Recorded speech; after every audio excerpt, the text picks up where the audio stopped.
L'homosexualité est un péché. Homosexuel, c'est quelque chose que l'on est, et être quelque chose ne peut pas être un péché. Ce n'est pas être homosexuel qui est un péché, c'est avoir des relations homosexuelles.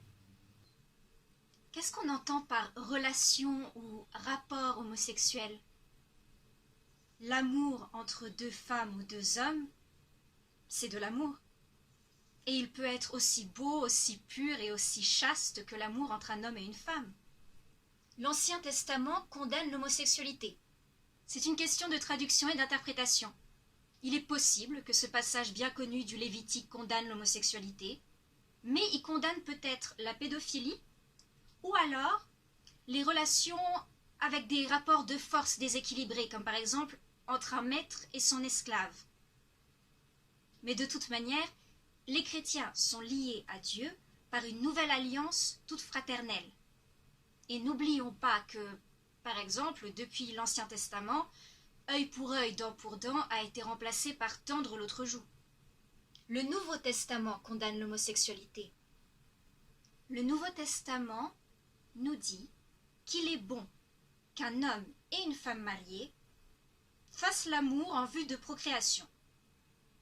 Alors on peut interpréter ça de plusieurs manières différentes. Une interprétation serait de dire que oui, c'est une bonne chose, mais ce n'est pas la seule bonne chose. Pourquoi est-ce que parce qu'une chose est bonne, l'autre serait forcément mauvaise? En revanche, si jamais on veut interpréter strictement que seul l'amour entre un homme et une femme mariée en vue de la procréation est bon, alors dans ce cas, un couple hétérosexuel non marié pêche autant qu'un couple homosexuel. Et même un couple marié hétérosexuel dont la femme prend la pilule ou qui utilise des préservatifs pêche tout autant qu'un homosexuel. Et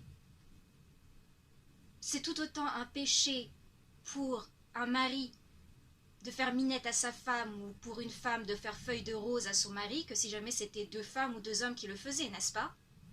L'Église condamne l'homosexualité. L'Église parle par la voix des hommes et les hommes sont faillibles. Fut un temps où l'Église brûlait des sorcières, mais heureusement, le monde a évolué et l'Église avec elle. La finalité de la vocation du mariage, c'est d'avoir des enfants. Dans ce cas, un couple hétérosexuel qui se marie à l'Église mais qui choisit de ne pas avoir d'enfants pêche plus qu'un couple homosexuel qui adopte. Le problème, ce n'est pas l'homosexualité. Le problème, c'est la promiscuité dans les milieux homosexuels. Le stéréotype veut que les hommes homosexuels ne connaissent pas la monogamie et couchent avec tout le monde. Il y en a, mais étant donné qu'il y a beaucoup moins d'homosexuels que d'hétérosexuels, il y a dans le monde beaucoup plus d'hommes hétéros qui ne connaissent pas la monogamie et qui couchent avec tout le monde. D'un autre côté, le stéréotype de la lesbienne est que nous emménageons ensemble après s'être connus il y a une semaine. Donc au final, en moyenne...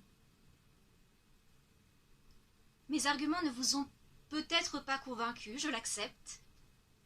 Cependant, j'aimerais vous laisser avec une citation récente du pape qui disait que même si l'homosexualité est un péché, c'est un péché beaucoup plus grand de rejeter quelqu'un parce qu'il ou elle est homosexuel.